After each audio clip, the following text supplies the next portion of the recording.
story begins with our main protagonist, called Misumi Makoto, who is transported to another world to become a hero by the god, called Tsukimichi. The other world's goddess deems Makoto too ugly and banishes him to a wasteland world, infested with non-humans and monsters, only giving him the ability to understand the languages. Tsukimichi intervenes and explains to him that in Japan, Makoto's abilities were restricted by modern life, but in the new world, he is quite powerful and free to do whatever he pleases. After wandering the wasteland for 3 days, Makoto saves a young orc, called Emma, from a two-headed wolf monster which he defeats, discovering how strong he now is. Emma explains she was supposed to be a sacrifice to the god, called Shen, to dispel the fog around her village so crops can grow. She takes him to her village where Makoto begins to learn magic. Soon after, Makoto decides to destroy Shen, a giant dragon who uses the fog to create illusions. Shen traps Makoto inside an illusion of a happy memory, but after examining his other memories he becomes intrigued by his memories of Japan.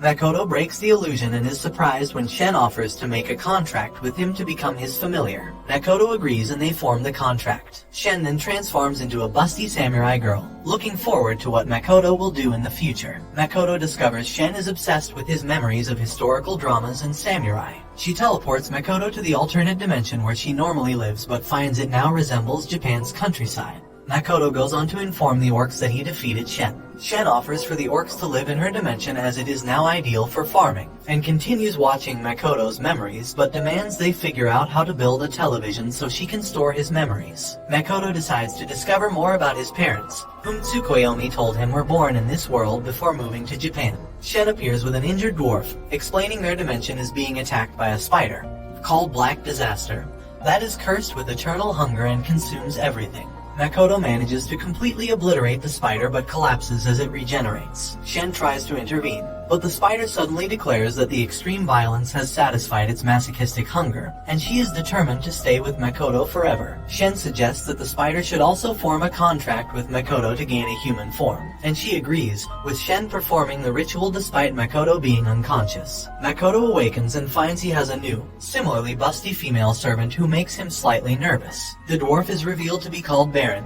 an elder dwarf capable of crafting artifacts. Baron also moves his village into Shen's dimension. Shen and the spider request personal names, so Makoto renames Shen Tomo after Tomo Gozen, and names the spider Mio. While he was unconscious, Makoto discovers Tomo and Mio went recruiting and his village is now populated by orcs, dwarves, mist lizards, and alk spiders. Makoto returns to the normal world and finds a human village, but they attack him. Tomo explains that Makoto's magical aura is so strong that the humans probably mistook him for a demon lord. Makoto spends months learning the human language and has the dwarves craft items to suppress his aura. Entering the human village posing as merchants, they register at an adventurer's guild. Tomo and Mio break records by being 4 times as powerful as the next strongest adventurer, while Makoto, due to his suppressed aura, ranks level 1 which is weaker than a child. Tomo learns that a dragon she knew, called Lancer, has been killed by an adventurer called Sophia Bulga. Makoto notices the price of commodities is unusually high and that people have begun following them.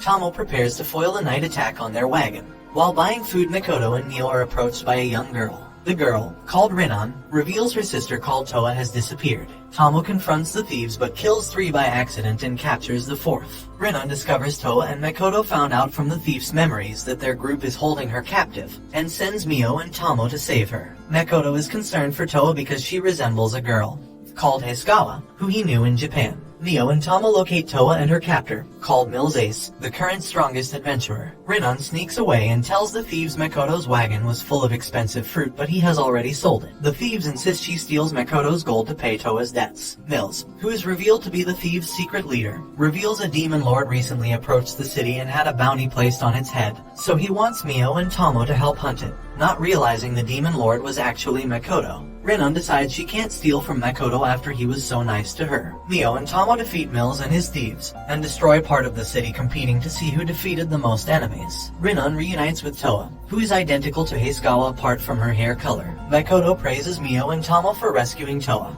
but then violently blasts them back to the wasteland to repent for foolishly destroying the entire human city. Tomo alters everyone's memories so the world believes a monster horde destroyed Zetsuya. As Zetsuya's guild was destroyed, Makoto must re-register in Saige, the next closest town. Makoto tricks Tomo into training alone in the wilderness while he travels to Tsukimichi with other adventurers. Mio and Makoto kill many monsters which Toa harvests for valuable parts, including rare ruby ants. Re-registering in Tsukimichi, Makoto celebrates with the other adventurers, Louisa the elven archer, Hazel the human alchemist, and Ranina the dwarf priest knight. Makoto decides to sell the ruby eyes to the Rembrandt Trading Company, but is warned by Toa that Rembrandt has a bad reputation. Returning to his village, Emma reports on their progress. The elk are settling in the mountains, the dwarves have begun constructing buildings, and the mist lizards clear the farmland while the orcs have begun constructing Makoto a castle. Makoto begins to worry as Tomo has been gone a long time. Makoto is given a merchant's outfit by the dwarves to further suppress his aura, but his magic is too powerful and destroys the outfit.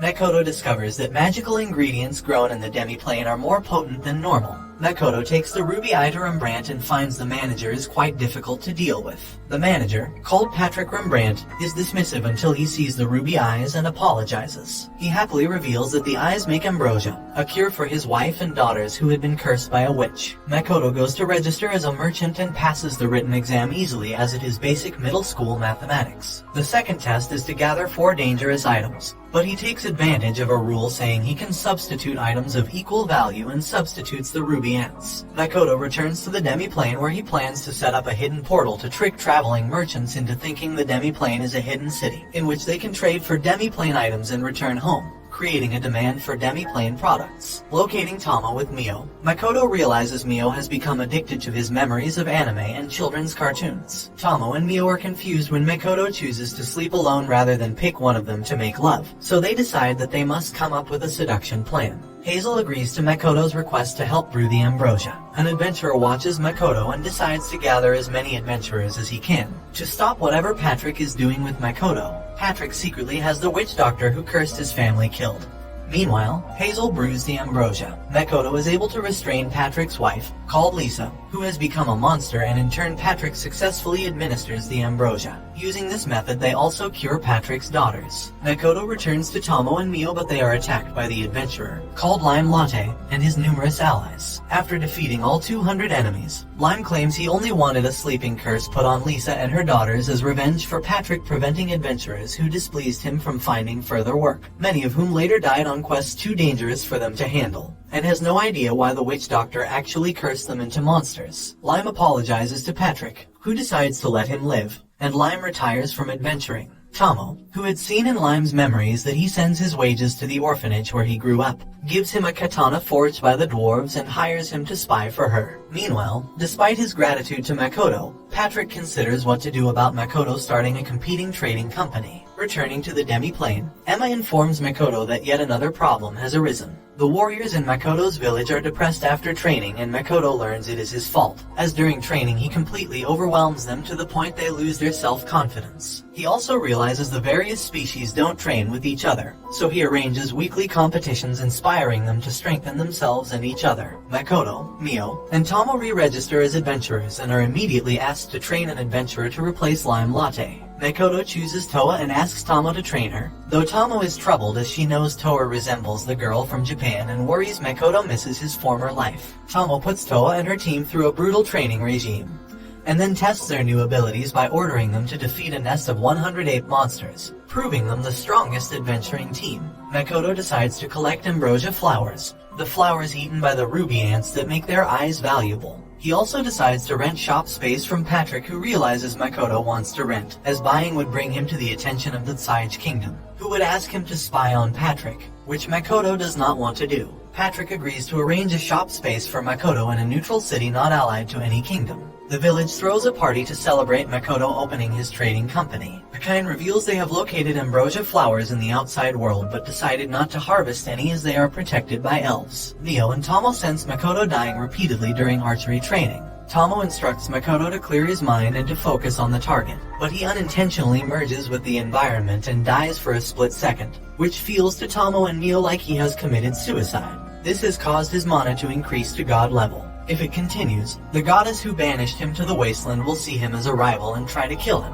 Makoto returns to the human world and is approached by an adult worker, so he is dragged away by the furious Mio and Tomo. They declare they are tired of waiting for him to grow up and will make love with him immediately. Makoto panics and flees through a portal, The dwarves forge more powerful mana-suppressing equipment. Mio apologizes for her and Tomo's behavior, so Makoto invites her to help negotiate with the elves. Other adventurers also appear to steal the flower, one of whom is the adult worker, and causes the elves to attack immediately. Makoto teleports the adventurers to the demi-plane and then makes peace with the elves, called Aqua and Eris. Makoto meets a man, called Nilgistori, and other elders. Nilgistori's son, called Adono, is angry the barrier protecting the forest is weakening. Makoto meets Aqua and Eris's master, called Mondo, a powerful warrior. Mio suspects Mondo is possessed and overhears a telepathic conversation between Adono and an unknown person about demons. Later, a spirit frees itself from Mondo's body and drains the life from Adono, killing him for associating with demons. Makoto identifies it as a lich and captures it. Tomo reveals she was the dragon who created the barrier at Nilgistori's request many years ago. The lich explains he accidentally became a lich while trying to become a Grant, which is a human that can freely travel between alternate worlds like a god. Tomo reveals he has it the wrong way around. Grants aren't humans who could travel. They are normal humans who accidentally traveled to alternate worlds, and so earn the title of Grant. Realizing he has wasted his entire life on an impossible goal, the lich happily accepts Tomo's suggestion of forming a contract with Makoto and teaching him about magic. The adventurers decide to escape the demi-plane. Forming a contract returns the lich from a skeleton to a young and attractive man. A magical explosion occurs in the village, causing Tomo to collapse. Makoto and Lich are able to heal the injured. Makoto realizes the force of the explosion had opened the portal to the outside world. Examining the memory fragments of the adult worker, Makoto sees that she and her comrades attempted to steal magical items, and when guards intervened, one of the rings full of Makoto's magic exploded, killing Tomo's child fragment and an orc. Makoto follows and coldly kills the adult worker in revenge. After the funerals, Makoto learns from Lich, now named Shiki, he was able to see the adult worker's memories, because memory viewing is one of Tomo's powers, a sign they trust each other implicitly. Though this makes Mio jealous, Makoto orders walls to be constructed, so that any adventurers who visit the demi-plane to trade are kept separate from the village itself. Makoto visits Patrick, who has arranged Makoto's shop space in the neutral town of Rodsgard Academy. Makoto hopes to visit the academy to learn more about the world, the goddess, and humans. As he may be gone a considerable time, he takes only Shiki with him and gives Mio and Tomo some more memories as gifts. As they prepare to teleport, the goddess suddenly locates Makoto and tampers with his teleportation, sending him to a distant battlefield where two demon warriors attack him and sever two of his fingers. The two are revealed to be Sophia Bulger and Mitsurugi, the strongest adventurer in the world, and the superior dragon she became famous for supposedly killing. They explain they have joined the demon army to destroy humanity. Makoto removes all his mana-suppressing equipment, overwhelming Mitsurugi with his magic and shattering Sophia's legendary sword. Makoto manages to teleport away, leaving Mitsurugi and Sophia alive, who swears revenge. Patrick receives word of the army's destruction by a powerful mage, but doesn't realize it was Makoto. Shiki believes the goddess used Makoto to destroy the army and may be watching them. Tomo reveals she created another fragment, named Kamo, using Makoto's mana from a discarded ring. And Mio is furious when Kamo calls Makoto Papa. Makoto finally opens a shop, which is an instant success, and learns after he teleported away, the demon and human armies did massive damage to each other, and that two other goddesses summoned heroes to take part in the battle. The village throws a feast to celebrate Makoto's shop, and he decides his future looks bright. But the feast is interrupted by another fight between Mio and Tomo, causing Makoto to change his mind, realizing that his immediate future is quite frustrating. And this brings the anime to an end. Don't forget to like and subscribe.